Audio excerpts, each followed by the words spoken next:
গজারিয়ায় গ্রামীণ diagnostic and consultation সেন্টারের উদ্যোগে ফ্রি মেডিকেল ক্যাম্প অনুষ্ঠিত।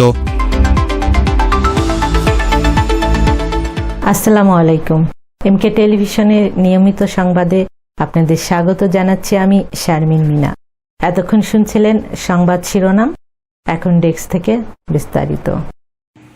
মুন্সিগঞ্জের গজারিয়া উপজেলার বিশেন্দ্রন ভাটেরচর গ্রামীণ ডায়াগনস্টিক অ্যান্ড কনসালটেশন সেন্টারের পক্ষ থেকে দরিদ্র, দুস্থ ও সাধারণ মানুষের মধ্যে বিনামূল্যে চিকিৎসা সেবা দেওয়া হয়েছে।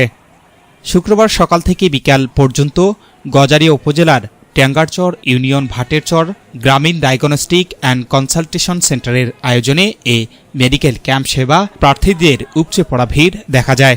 প্রি মেডিকেল ক্যাম্পে এ সময় উপস্থিত ছিলেন গ্রামীণ ডায়াগনস্টিক অ্যান্ড কনসালটেশন সেন্টারের চেয়ারম্যান শরীফুল ইসলাম, ব্যবস্থাপনা পরিচালক মনসুর আহমেদ, পরিচালক ইঞ্জিনিয়ার শরীফুল ইসলাম, মাইদুল ইসলাম সহ আরও অনেকে।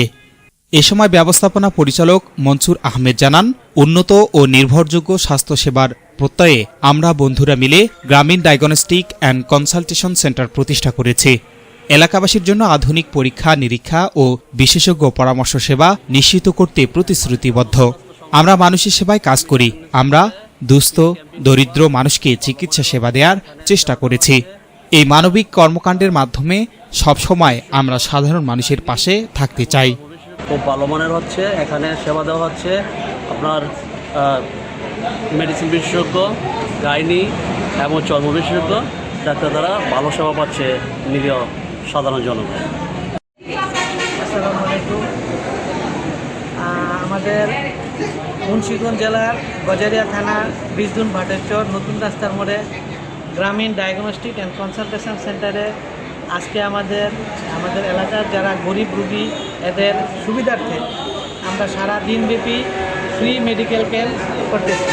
আজকে কোনো ভিজিট ছাড়াই আমরা সারা দিন রোগী দেখতেছি। আমাদের ঢাকা থেকে বিশেষজ্ঞ 3 জন ডাক্তার আসছে, গাইনি, মেডিসিন, অর্থোপেডিক এবং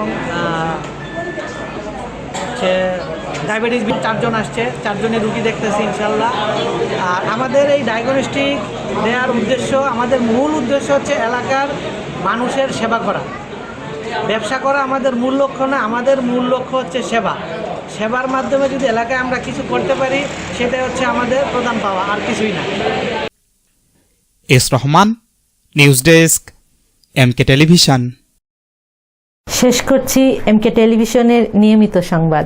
এতক্ষণ সাথে থাকার জন্য সবাইকে ধন্যবাদ।